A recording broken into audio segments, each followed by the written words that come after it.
On avait une étiquette, elle a glissé sur l'étiquette, elle faisait avec son accent. Christophe, on arrête. Je vais partir avec ses cheveux comme ça. Elle dit à Vincent Sergi, donne-moi vos valises.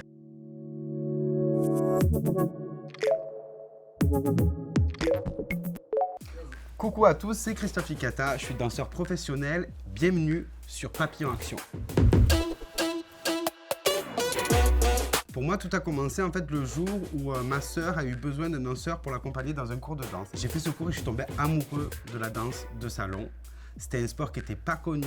On a été très rapidement champion de France, donc à l'âge de 6 ans, jusqu'au jour où ma sœur décide d'arrêter pour les études.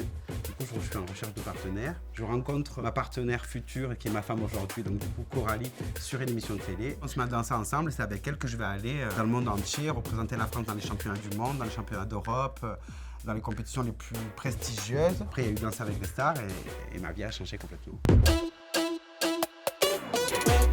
Sauf que quand j'ai commencé à danser avec Coralie, moi j'ai voulu arrêter les études. Mon père est resté très calme et il m'a dit ok, on te donne 1 an. Donc pendant 1 an, on ne te paye plus rien par contre. Mais si dans 1 an tu vis pas de la danse, tu vas devoir retourner à l'école. Donc ok, j'ai arrêté l'école, je fais de la maçonnerie avec mon père. J'ai fait télévendeur, je travaille dans des fast-food, tous les jobs possibles et imaginables. Et là, comme par magie, la même année, il y a Danser avec les stars. Il y a une compétition qui s'appelle Blackpool, une compétition qui dure 1 semaine. Donc tous les couples du monde entier se retrouvent à Blackpool, à côté de Manchester. On est 600 couples au départ. Toutes les semaines, en fait, tous les jours, il y a des couples qui se font éliminer. On rentre dans les 12 meilleurs. Je crois que c'est mon plus beau souvenir de compétition. Mais j'avais l'impression que c'était irréel. Je me souviens, j'avais l'impression d'avoir des ailes quand je dansais. Et j'avais l'impression de voler, quoi.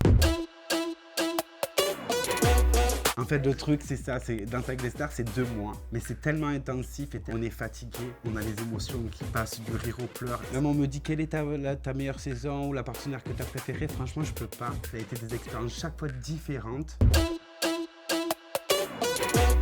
Mais je me souviendrai toute ma vie le jour où Rossi des Palmas a arrêté le prime en plein direct.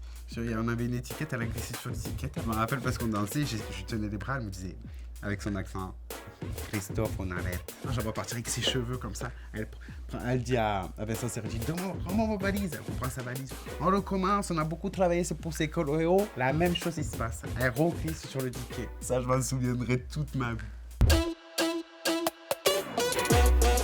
Non, il n'y a pas d'égalité des chances dans la danse, pas du tout. C'est vrai que bon, voilà, il y a des gens qui ont beaucoup d'argent, il y a des gens qui en ont moins, il y a des gens qui galèrent, il y a des gens qui ne galèrent pas du tout. Mais au final, je pense que ceux qui ont galéré, c'est ceux qui ont les vraies valeurs. C'est un métier qui est difficile, mais que j'ai choisi. Je suis très fier de pouvoir vivre de ma passion aujourd'hui. Et moi, je trouve qu'il n'y a rien de plus beau de se lever le matin et de faire ce qu'on aime, quoi. Et c'est important. Les gars, si vous avez un truc en vous, il faut foncer. Si vous avez envie de quelque chose, il faut foncer, il ne faut pas se poser des questions. Il faut vraiment écouter ce qu'on a envie au plus profond de soi. Voilà, c'est toi qui provoque ta chance. Peu importe du milieu social où tu viens, bien sûr que pour certaines personnes, c'est plus facile que d'autres, mais si tu veux quelque chose, ben, tu peux l'avoir.